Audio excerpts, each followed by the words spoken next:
Hello, hello, hello. Good morning, good afternoon, good evening, wherever you are watching from. Welcome back to the Leah Diaries. I am Leah Simone, and today we are talking about something that I've been quite interested and passionate about the past few days, and I'm sure if you clicked on this video, you have been too. But as we all know, a new Miss Universe has been crowned just a few days ago, and there has been a lot of controversy surrounding the winner, surrounding the leadership and ownership of the Miss Universe organization, and controversy surrounding being a Black woman in this world. So in this video, I'm going to discuss how the recent drama happening in Miss Universe has revealed the deep systematic issues that exist not only in the pageant world, but also in workplaces and society as a whole as a Black woman. So if you're interested, stay tuned and let's get into it.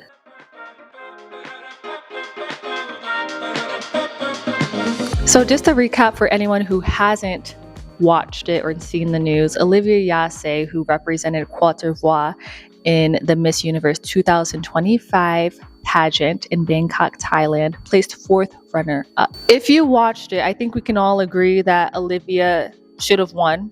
She should have won the entire pageant. And I remember when I was watching it live. After Olivia entered her first question, I told my boyfriend, I was like, oh, we're going to have an African Miss Universe. And I'm so excited. Like literally, I was jumping up and down. I was hyped for it. And then she answered her second question after the commercial break. And I was like, oh yeah, she nailed it. It's in the bag. We got this. I was so excited, like without a doubt. She showed up fully prepared, diplomatic, amazing walk, amazing communication skills, amazing presence. There was just something about her. And also, can I just mention Guadalupe? I was obsessed with her too. But she just had it in the bag. And then when they announced the winners, she got fourth runner up. And as soon as her name was called, I knew in my heart that it was rigged. I was like, okay, well, none of this really matters. And I think a lot of us were feeling that way. And we were hurt that there was a chance to have some representation in the Black community, and yet it was stolen from us, like many other things. Olivia was rewarded Miss Universe Africas and Oceanias. However, she just resigned. And I honestly do not blame her. And in her statement, she says she has to stay true to her values, respect, dignity, excellence, and equal opportunity. She called her continental role diminished, saying stepping away will let her fully live out her principles she believes in. She also addresses, which I think is super important, Black, African, Caribbean, African, and Afro-descendant communities, urging us to keep pushing into spaces where we aren't expected. And it also makes us question, what type of message are they sending to Black and brown women who are competing, who deserve to win? You know, you can show up fully prepared. You can be the best in the room, but you are still not enough. It's really upsetting. And also leading up to the finals of Miss Universe, we had several judges step down because of allegations of unfair treatment and possibly rigging. I mean, I think personally, my own opinion is that it was completely rigged. This video isn't necessarily to talk about all the details as to why, but it's really to critique society and how they treat Black women. So just yesterday, Raúl Rocha, the president of the MUO, went in an interview and kind of gave his reasoning as to why Olivia did not win. And when you hear what he has to say, you're going to be very disappointed and disgusted by the reasonings. Raúl said that one of the reasons why Olivia Yacé didn't win is not because of her performance, but because of her passport. He called it weak, arguing that her passport requires a visa for something like 175 countries. And as a global ambassador, we want someone that can travel easily across the world. He also says that the Miss Universe job is literally a year of nonstop travel. If she had won, Rocha argued, she might end up stuck in an apartment waiting on visa approvals. He framed it as a logistical issue. The organization needs someone who can realistically fulfill the global duties of Miss Universe. And to some, that sounds like a bureaucratic explanation. To others, especially those thinking about systematic bias, it feels like a very real barrier that disproportionately affects people that come from certain countries. They're painting the picture that it doesn't matter what qualifications, what skills you might have to be a global ambassador. If you don't have this many followers, if you don't have a specific passport and can't go to certain countries, then you're not worthy of being Miss Universe. Raúl's explanation as to why Olivia didn't win raises some very real concerns about the structure of Miss Universe. It makes us question, what does a pageant really value? If a candidate's ability to travel freely is a factor, then that suggests that the system inherently favors contestants from countries with stronger passports. Issues like this go so much deeper than pageants. It's on a broader scale, right? It's in the workplace. It's in the communities that we live in. It's in, honestly, the entire world has been built upon systematic racism and greed.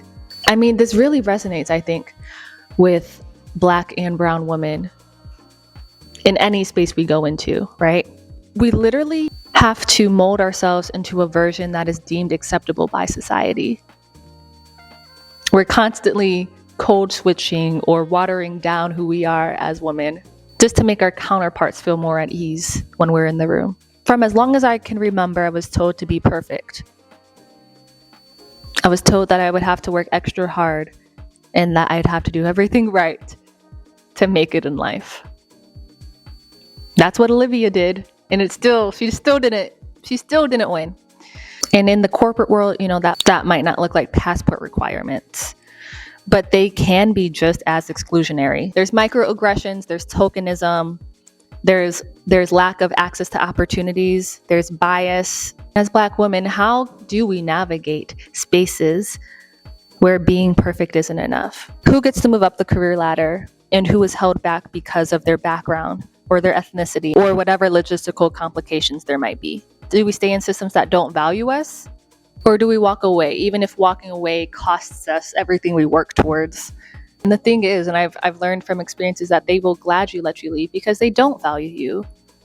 That you are just another piece in the system, but ultimately they have bigger goals that do not include you. I think that the leaders of these organizations, these corporations, not only Miss Universe, but any corporation, any nonprofit, they will find any excuse to discredit a Black woman, to say why they weren't enough, when everything proves that they were, that they are. They will find a way to discredit you. They will make excuses. They will lie on you. And I know from experience. And it's like, and now we can attest to Olivia's experience. Many of you may not know, I competed at Miss New York USA 2 times, and I competed at Miss Earth USA. But I remember at Miss Earth USA this year, I was in the top 20, and then there was the top 12. There was 2 Black women in the top 12. And when they were taking their top 12 photos, I noticed, and I'm sure many other people may have noticed too, but the only 2 Black women were placed on the ends of each side of the photo. And when the photos were posted, guess who was cut out? I'm not saying that this was on purpose. I have no idea. But it's little things like that where we are constantly being erased, when we're constantly being discarded to the side and being cut out of things to let other people shine. That's just an example there. But also seeing at New York, I noticed, they typically favor women with a higher social media account, and they favor, at least at New York, they favor very thin, slender women. But that's what they want to go for. That's what they like. And that's not to say some of these women were completely qualified, and others I question, I'm like, how did they win? But again, it is based on the judges and, whoever's in the seat that day deciding who wins. Editor Linnea here. Hi. There's me editing right there. I also just wanted to mention really quick the whole situation with dance moms, and I know Nia just released her memoir, and that's just another added layer of this whole dichotomy that Black women experience. I mean, she wrote a whole book about the horror she faced being the only Black woman on Dance Moms for almost the entirety of the show. How she was treated not only by Abby but also by some of her peers and the moms. And we're constantly being diminished. We're constantly being told that we're not enough. But I don't know if I said it in the video or not. I'm editing right now. But I just wanted to get on here as a reminder just to say, you are enough. I am enough. We're all enough. We are perfect just the way we are. And we need to keep showing up the way that we do, which is excellence. And I think it's important too for us to build community around that, to build a sisterhood in a space where we uplift each other and support each other. And I know things like that exist, but it is harder, especially when you are in a room full of white people. So if you're out on the street and you see, you know, another Black girl out doing her thing, being her, like, just show some love. I think it's so important. Yeah, anyways, I'm gonna get back to editing. I just wanted to mention that because it's so interesting how all of this is happening with Miss Universe, but then also Nia's book just released, so there's so much to think about. In the workplace, I've noticed, especially at my last job, which was a corporation cosplaying as a nonprofit, I was the only Black person on staff, but they're going to perceive you as threatening if you're not smiling in their face, if you're not, you know, having small talk about what you did on the weekend.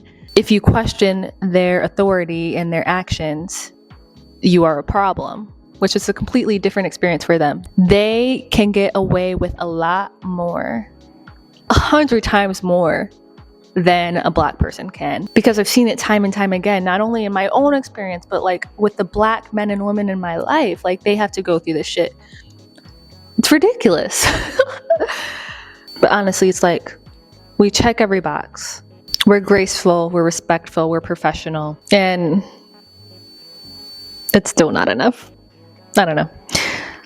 I decided to leave that toxic environment for myself because I could not deal with the microaggressions.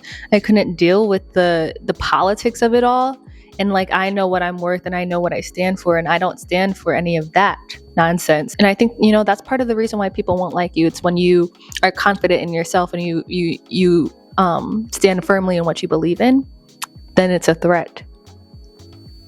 Because a lot of people are afraid to do that themselves. And that's why Olivia's decision hits so hard. There's a pressure to be ideal or perfect or to fit into whatever box was created for us. But what happens when the system isn't designed to support your true self? I mean, there's a lot going on in the pageant world, in the real world, in everything. We know all this. What do we do with this information now? What do we do with all this? I like to use it as a way to do some critical thinking, and I encourage you all to do the same as well. What does winning really mean in spaces like pageants? Is it more about image, or is it truly about impact? How do we change the systems that are in place? For me, I think that means speaking up, using your voice, calling out the BS that you see. And for Black women and other marginalized communities, how do we navigate spaces that demand perfection but don't always support your authenticity? There's so much to think about.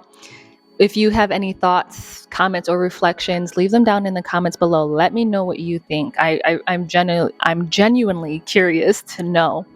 I mean, and at the end of the day, Olivia's resignation is such a powerful message because, yeah, she didn't get the crown, but to me, she is the winner. She will always be the winner.